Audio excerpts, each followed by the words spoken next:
Yes, Okay. absolutely. Yeah. So that's why I had to bring this out. Yeah. Okay.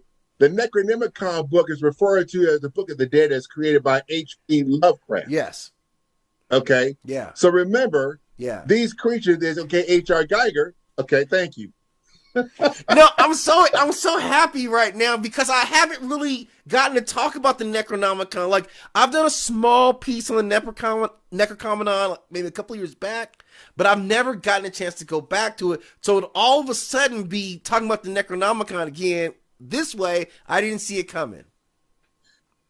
Told you I had a surprise for you. Yeah, yeah, okay, okay, okay. That was good. Right? But the reason why I bring this out is because they have an origin of birth, and this is kind of what you're looking at. So, of course, this is why this alien species and stuff is going on is so important. Yeah, absolutely, absolutely. Okay, because now we're beginning to see why that is, but I kind of wanted to touch bases on that so you can clearly see that this person, man, is clearly a genius in creating this, okay, Yes. from this type of thing. Now, Yeah. again, if you're looking at stuff that we're talking about as far as that is concerned, we do know the Necronomicon Ex Mortis, they call it, or the Book of the Dead, as we know, Yeah. right, from even the series called The Evil Dead. Which is one of my favorite series in the entire universe. Okay, Okay, so yeah, don't let me start having a conversation about that too, man.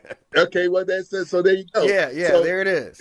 and so this Yeah, kind of helps us to understand yeah, that source because remember, again, this always goes back to they said the Anunnaki. right. The Anunnaki, exactly, man. So when you start talking about like create again, that's what we said. This was a dude that really represented that, right?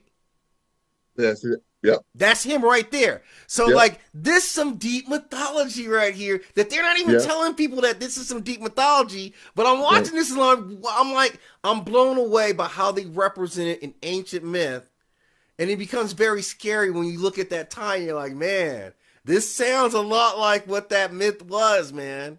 Sounds a Okay. lot like it. Okay. And remember now, this ancient Sumerian, Yeah. this area, man, we were Yeah. talking about Mesopotamia. We're Yes. talking. Okay. Uh huh. Thank you. Yeah. So okay. So where is this place? Where is this at? Now they Yeah. say okay, this part takes place by the Euphrates, the Mm-hmm. Tigris River. I mean, this is Africa, Yeah. Yeah. right? Because clearly, right, this is the part that they're talking about. But Mm-hmm. again, we have a source, okay, that connects to another source, that connects to another source, right? So we're Right. doing this building block. Right. But now we got it. Now we got a better picture. Yeah. Absolutely. So I wanted to surprise you with that. That's one of my surprises today.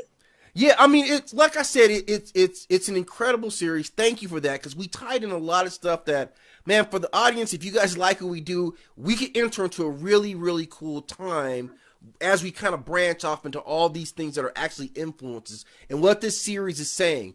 One thing I also wanted to kind of throw in here, and this is why